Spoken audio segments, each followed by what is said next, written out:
ఇక్కడ ఏదైతే ఇప్పుడు చిన్న చిన్న గుడిసెల్ని ఇల్లుని ఏదైతే కూలగొట్టారో దీని పక్కనే వీళ్ళు నైబర్స్ అయితే ఉంటారు. వీళ్ళతో ఒకసారి మాట్లాడదాం. ఇక్కడ లేని వాళ్ళకి కూడా అప్పుడప్పుడు హెల్ప్ చేస్తామంటూ కూడా మీరు చెప్తూ ఉన్నారు. ఒకసారి మాట్లాడదాం. సార్ మీ పేరండి? నా పేరు విజయ్ అండి. ప్రస్తుతము ఇప్పుడు రేవంత్ రెడ్డి చేపడుతున్నటువంటి ఈ హైడ్రా దీని మీద మీ స్పందన ఏంటి? ఇప్పుడు ఏదైతే అక్రమ కట్టడాలని అని చెప్పి హైడ్రా చాలా వేగంగా దూసుకుపోతున్నటువంటి పరిస్థితి ఈరోజు. కానీ ఇక్కడ చూసుకుంటేనేమో ఏదైతే FTL బఫర్ జోన్లో ఉన్నటువంటి చెరువుల పక్కన ఎవరైతే నివాసం ఉంటున్నారో వాళ్ళందరినీ కూడా అప్పటికప్పుడు కూల్చివేస్తున్నటువంటి సందర్భం.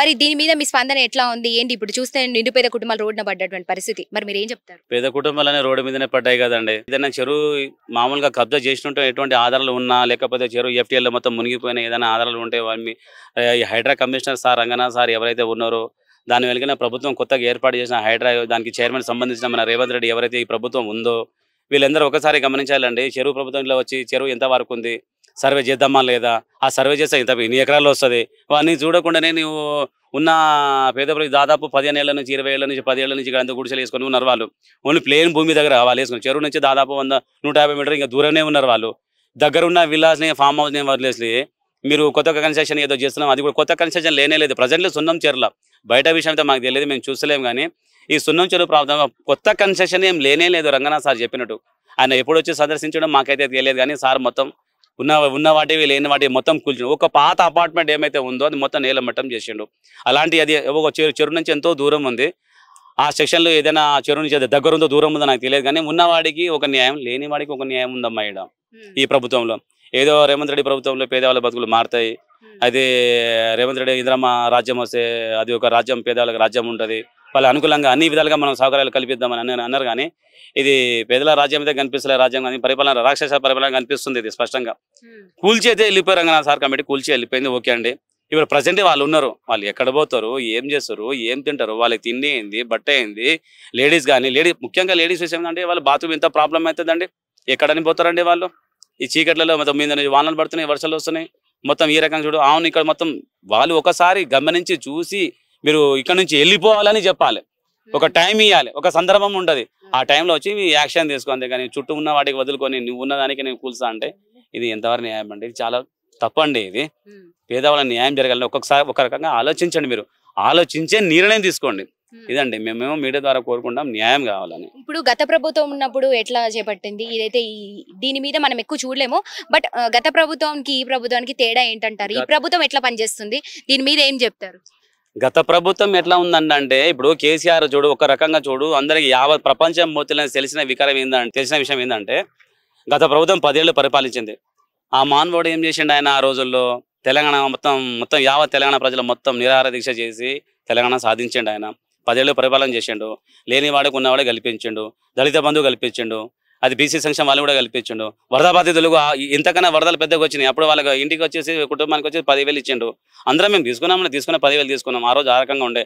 ఇదే హైడ్రా మరి ఆపోజిషన్లో నువ్వు ఆ రోజు ఉన్నావు. నువ్వు ఏం మాట్లాడినావు? నువ్వు ఆ రోజు FTL కానీ బఫర్ జోన్లో కానీ చుట్టుపక్కల దగ్గర ఏమైనా ఉండి ఉంటే వాళ్ళకు కేసీఆర్ నువ్వు ఖబర్దార్ ఏదైనా వాళ్ళకు అన్యాయం చేస్తున్నావు. నువ్వు 250 గజాల కుటుంబానికి ఇచ్చి దూరం ఏదైనా ఆశ కల్పించి వాళ్ళని ఆ రోజు అన్నావు. అంటే పార్టీ మారిన తర్వాత పార్టీని ప్రభుత్వం రాగానే తర్వాత ఆ రోజు ఒక మాట మాట్లాడినావు, కేసీఆర్ నిలదీసినాం. మరి ఈ మాట ప్రజలు మీకు నిలదీస్తున్నాం. ఈ రోజు మీకు అడుగుతున్నాం మేము. ఇప్పుడు అధికారం నువ్వు వచ్చిన తర్వాత నువ్వు మర్చిపోయినావు ఆ మాట. మొత్తం నువ్వు సర్వే చేసిన తర్వాత ఆ పాత ప్రభుత్వం చాలా మంచిదండి, చాలా. ఎందుకంటే పాత ప్రభుత్వం ఎందుకు చాలా కల్పించింది, చాలా మందికి అవకాశాలు కల్పించింది. డబుల్ బెడ్రూమ్ కావచ్చు, ఇంకేదైనా కావచ్చు, అన్ని రకాలుగా ఆదుకుంది. హైడ్రా తీసుకొచ్చిన ఎవరికండి? ఇది పేదవాళ్ళ బతుకులు ఇది వాళ్ళ బతుకులు మొత్తం నాశనం చేయడానికి తీసుకొచ్చినాను. ఇది ఎంతవరకు కరెక్ట్ అండి? ఒకసారి మీరు గమనించాలి. ఇది మీడియా ద్వారా చూడాలి. మీడియా ద్వారా మేము కోరుకున్న ప్రజలు ఏంటంటే మాకు న్యాయం జరగాలి. ఉన్న వాటికి ఏదైనా మీరు కల్పించండి. ఎక్కడైనా వాడు కూడు కానీ బట్ట కానీ నిద్ర లేక ఎక్కడైనా వసతి గృహాలు ఎక్కడైనా కల్పించి వాళ్ళకు యాక్షన్ తీసుకుంటే అది మంచి ప్రభుత్వము, మంచి పాలన. ఇంకొక 5 ఏళ్ళు మేము గెలిపించుకుంటాము అని ఆశ మాకు ఉంటుంది. ఇంకేడా కల్పించుకుంటామంటే నువ్వు ఇంత ఘోరంగా దారుణంగా చేస్తా ఉంటే. ఇప్పుడు ఇవన్నీ కూడా FTL బఫర్ జోన్ల కింద ఏదైతే చెరువులు ఉన్నాయో వాటిల్లో నిర్మిస్తున్నటువంటి అక్రమ కట్టడాలని కూలగొట్టేస్తున్నామంటూ ముందుకు వస్తుంది కమిషనర్ రంగనాథ్ కూడా ఇదే చెప్తూ ఉన్నారు. మరి ఇప్పుడు ఈ స్థలాలన్నీ కూడా అంటే ఇవి దేని కిందకి చెందినవి? నిజంగా చెరువు అవతల వైపు ఉంది, ఇక్కడ వైపు మనం ఉన్నాము. ఇవన్నీ నిజంగా అంటే ఇవన్నీ మనం ఎట్లా చూడొచ్చు ఇక్కడ ఉన్నటువంటి స్థలాన్ని? మామూలుగా ఇప్పుడు FTL రంగనాథ్ సార్ వచ్చి మొత్తం కూల్ చేసాడు కదా. కూల్చి ఆవేదనలో లోపల నుంచి ఉద్భవిస్తున్న మాటలు అవి అసలు ఎండ్ కావాలంటే సామాన్యంగా ఎండ్ కానే కావు. రీసెంట్లీ పిల్లలు అది కావాలి, పిల్లలకి తీసుకోపోయి ఫ్యామిలీ అయినా వారికి పిల్లలు తీసుకోపోయి ఫ్యామిలీ తీసుకోపోయి ఇక్కడ ఆఫీస్ దగ్గరికి వెళ్ళేసి మాకు కరెంట్ కావాలరా బాబు, మరి పాములు పనులు విని ఈ అడవిలలో ఈ పుట్టలలో మొత్తం స్టోరేజ్ సామాన్లు కూల్చారు, ఏమైనా విషపురుగు రావచ్చు, మాకు లైట్లు కరెంట్ కావాలంటే మీకు ఇయ్యద్దు. డిఏ సార్ కూడా చెప్పిండు, ఏఈ సార్ కూడా చెప్పిండు, మీకు కరెంట్ రాదు, మీకు లెటర్ ఇస్తారా? ఎవరు ఇస్తారు లెటర్? రికమెండేషన్ ఎవరు ఇస్తారండి? సండే రోజు వాళ్ళు కూల్చినప్పుడు మాత్రం ఎవరు లెటర్ ఇయ్యరు, ఎవరు రికమెండేషన్ ఏం పని చేస్తలేవు ఇక్కడ. మొత్తం కమిటీ మంత్రి మండలి మొత్తం మాట్లాడుకొని వాళ్ళు నిర్ణయించడం. డిఈ సార్ వచ్చేసి మొత్తం మీటర్లో మొత్తం తీసుకోపోయాడు, మీటర్ సెక్షన్ తీసుకోపోయి సపరేట్ అండి. నిన్న జిహెచ్ఎంసీతో పాటు వాళ్ళు సామాన్ సపరేట్ తీసుకోపోతారు, వాళ్ళు సపరేట్ ఉండబోతారు. మీటర్ వచ్చి వాళ్ళు తీసుకో సార్ మీరు ఇక్కడ మీటర్ తీసుకోపోతారు అంటే మీకు ఇక కరెంట్ మొత్తం కరెంట్ బంద్, మీటర్ తీసుకోపోతున్నాం, వాటర్ బంద్, ఇవన్నీ సమస్యలు తీసుకోపోతే మీకు అన్ని ఇంక్లూడ్గా మొత్తం కంప్లీట్ బంద్ చేస్తే మీరు ఇక్కడ నుంచి తరలి వెళ్ళిపోతారు, అదే మా నిర్ణయం అని చెప్పారు. సో మీడియా ద్వారా కావచ్చు, మేమందరం మా పబ్లిక్ ఆవేదన మీకు చెప్తున్నాం. మీరు దయచేసి మీరు మీతో మాకు న్యాయం కావాలని శ్రీవద్ రేవరాడి చూడాలని మేము కోరుకుంటున్నామండి. ఎప్పటి నుంచి ఉంటున్నారు ఇక్కడ?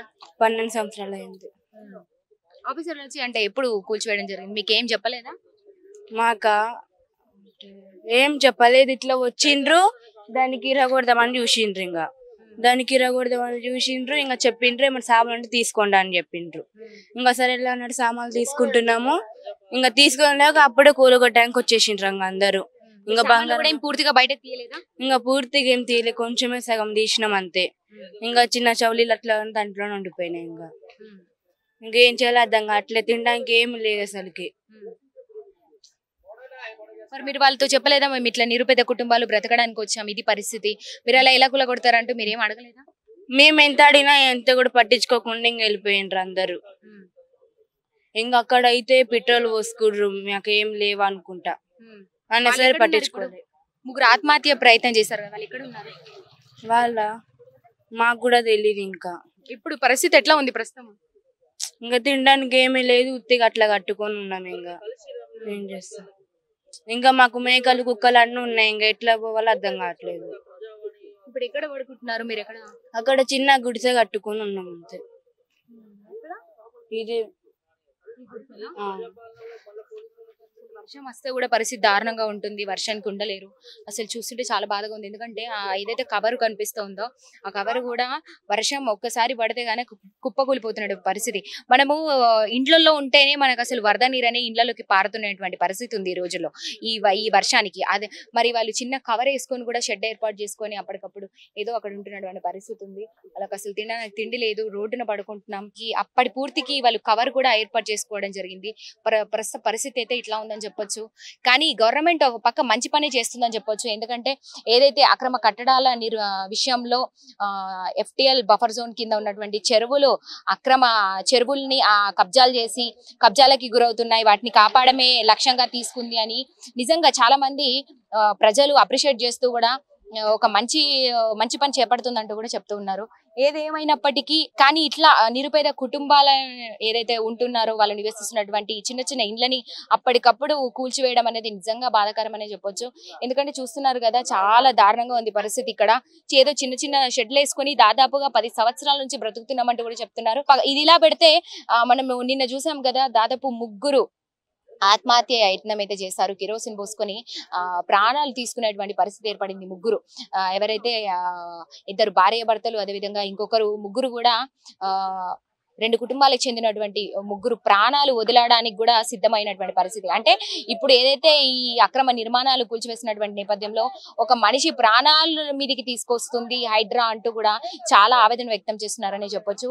మరి చూస్తుంటే వాళ్ళని కూడా కాపాడి అప్పటికప్పుడు అంటే ఇప్పుడు ఏదైతే ఇక్కడ ఉంటున్నటువంటి నిరుపేద కుటుంబాలు ఉన్నాయో వాళ్ళని కాపాడేటువంటి ప్రయత్నం కూడా చేసింది. దాని తర్వాత పోలీసులందరూ కూడా పైకి వచ్చి దాడి చేయడము, అదేవిధంగా ఇళ్లలో నుంచి బయటకు లాగేటువంటి చర్యలు చేపడుతున్నారు. నిరుపేద కుటుంబాల మీద ఈ రోజు అంటే దారుణంగా దౌర్జన్యంగా బయటికి లాక్కొస్తున్నారంటూ కూడా ఆవేదన వ్యక్తం చేస్తున్నారని చెప్పొచ్చు. ఇప్పుడు ప్రస్తుతం అయితే ఇక్కడ ఏదైతే నిరుపేద కుటుంబాలు ఉన్నాయో వీళ్ళ మీద అక్రమ కేసులు కూడా పెడుతున్నారు పోలీసులు. వీళ్ళని పోలీస్ స్టేషన్ కి లాక్కేటువంటి ప్రయత్నం కూడా చేస్తున్నారు. చాలా బలవంతంగా దౌర్జన్యం చేస్తున్నారు. ఈ రోజు రేవంత్ రెడ్డి ప్రభుత్వం దౌర్జన్యానికి గురి చేస్తుందంటూ కూడా ఇక్కడ నిరుపేద కుటుంబాలు అయితే చాలా ఆవేదన వ్యక్తం చేస్తున్నారని చెప్పొచ్చు. ప్రస్తుతం మనం అందరూ కొంతమందితో మాట్లాడాం కదా, వాళ్ళు చెప్తున్న